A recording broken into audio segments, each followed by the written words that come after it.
નર્મદા પોલીસે દારૂના ગુનામાં નાસ્તા ફરતા 3 વોન્ટેડ આરોપી અને 1 મર્ડર કેસના આરોપીની ધરપકડ કરી છે. દેડિયાપાડાના નાના ભાટપુર ગામે થયેલ મર્ડરના આરોપીને દેડિયાપાડા પોલીસે સર્વેલન્સની ટીમે ઝડપી પાડેલ છે. બનાવની વિગત અનુસાર રેશન કાર્ડમાં અનાજ લેવા માટે 1200ની માંગણી કરતા પૈસા બાબતે બંને બાપ દીકરા વચ્ચે બોલાચાલી અને ઝઘડો થયેલો. આ ઝઘડામાં આરોપી દીકરાએ સગા બાપને કુહાડી વડે માથાના ભાગે તથા ડાબા હાથે પગી ભાગે તથા ડાબા પગના ભાગે જીવલેણ ઇજાઓ કરી મોતને ઘાટ ઉતારી મર્ડર કરતા આરોપી ગોપાલભાઈ કાનજીભાઈ વસાવાએ કાનજીભાઈ જીકણભાઈ વસાવાનું મોતને ઘાટ ઉતારતા ખૂનનો ગુનો નોંધી નર્મદા પોલીસે આરોપીની ધરપકડ કરી જેલ ભેગો કર્યો. જ્યારે અન્ય એક પ્રોહિબિશનના ગુનામાં સંડોવાયેલ મહારાષ્ટ્રના બોર્ડર ગામ તીનખુણિયા ગામનો રહેવાસી અન્ય વોન્ટેડ આરોપીને એલસીબી નર્મદા પોલીસે ઝડપી પાડ્યો.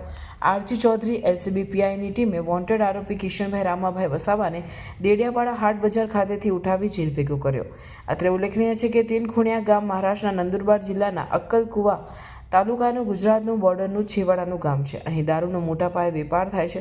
જ્યારે ગરુડેશ્વર તાલુકાના દારૂના ગુનામાં સંડોવાયેલ છેલ્લા 1 વર્ષથી નાસ્તા ફર આરોપીને પેરોલ ફોલો સ્કૂલ નર્મદાએ ઝડપી પાડ્યા. નાસ્તા ફરતા 2 આરોપીઓમાં એક અરવિંદ જમાલિયા વસાવા રહેવાસી માકડખાડા તાલુકો ગરુડેશ્વર જિલ્લો નર્મદા તથા બીજો વિકાસ જમાલિયા વસાવા રહેવાસી માકડખાડા તાલુકો ગરુડેશ્વરને ગામ ખાતેથી ઝડપી જેલ ભેગા કર્યા છે.